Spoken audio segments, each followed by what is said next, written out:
The Grand Rapids Griffins snapped their 3-game losing streak and went right back to making history. The team played a strong game in their 2-0 shutout of the Milwaukee Admirals. And now, the Griffins have the best record in AHL history at the midway point, standing 30-3-2-1 with just 3 regulation losses in their first half. This is your 7-Minute Wings.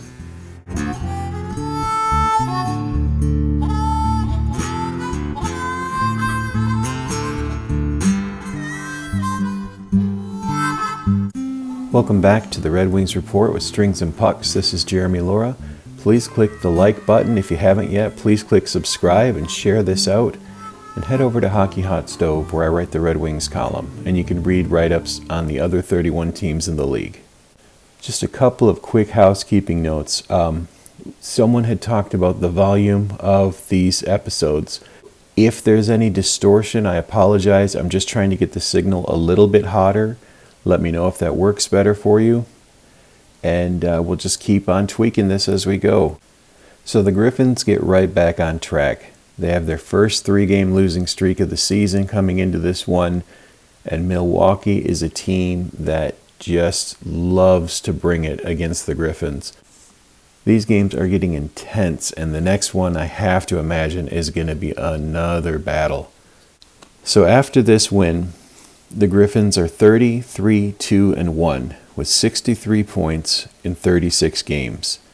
They're only 7 wins away from last season's win total.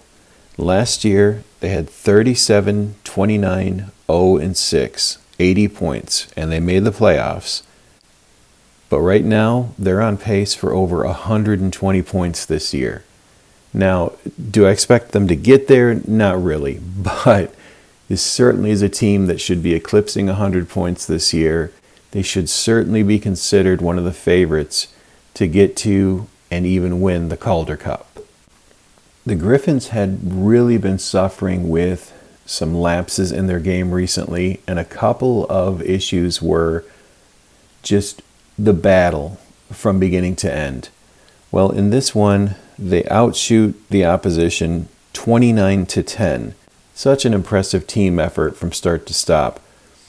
In Pastava, he stops 10 of 10, and his season, he's got a .939 save percentage.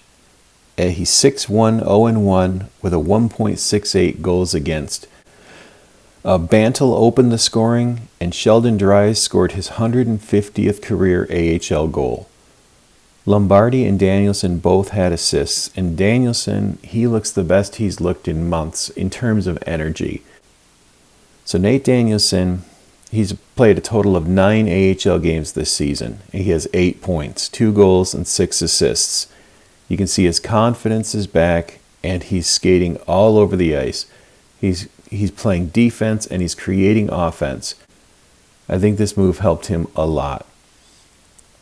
And Lombardi assisted on the opening tally.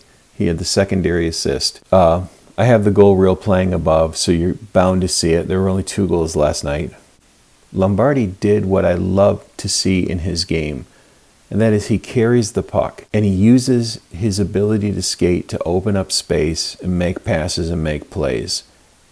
So even after returning, Lombardi is still clipping at a point per game with 16 points in 16 games played. He's had 2 assists in 3 games since returning. Shai Boyum, he's starting to find his game again. He's now played 4 games since he's come back, and he registered a shot in this one.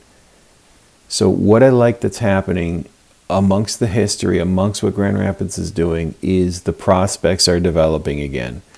Lombardi's healthy, he's back on the ice, and he's all over the ice skating again.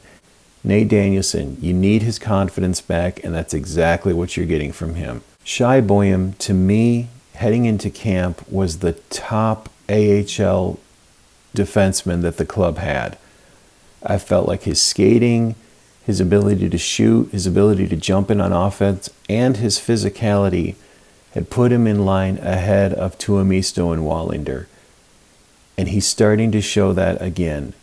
You really need some of these guys to pan out, especially on the blue line. We've talked about how thin developmentally the blue line is. And if Bouillon can stay healthy and push forward, I do believe he's still at the front of the line of those three that are down there right now. And speaking of, I checked the rumors before I started recording. It sounds like the Rasmus Andersson deal is really close to being done. I wouldn't be surprised if it's finished today, and it does not sound like Detroit is going to be in the final tally on this one. I'd love to be wrong, but it sounds like either Vegas, Dallas, or Boston are going to get Andersson. And that means, from a defensive perspective, all attention is going to shift to Justin Falk. A lot of you really want to see Detroit make a deal with St. Louis, and you're looking at Falk. I've mentioned Shen, but there's been other players you guys are looking at down there. A rumor came out that Yzerman is busy working the phones with nearly every other team in the league. No one ever talks about the specific deals he's working on, but with the Rangers openly letting players be made available, Winnipeg, Calgary, Vancouver, Columbus at one point he was rumored to be speaking to. Yzerman is working the phones and he wants to get a deal done. So he's not just looking at a piece to get to the postseason, he's looking at team upgrades. And of course, I'd love to hear from you. The Griffins' success this season is a big reason why this channel has grown. What they're doing is incredible. They're making history.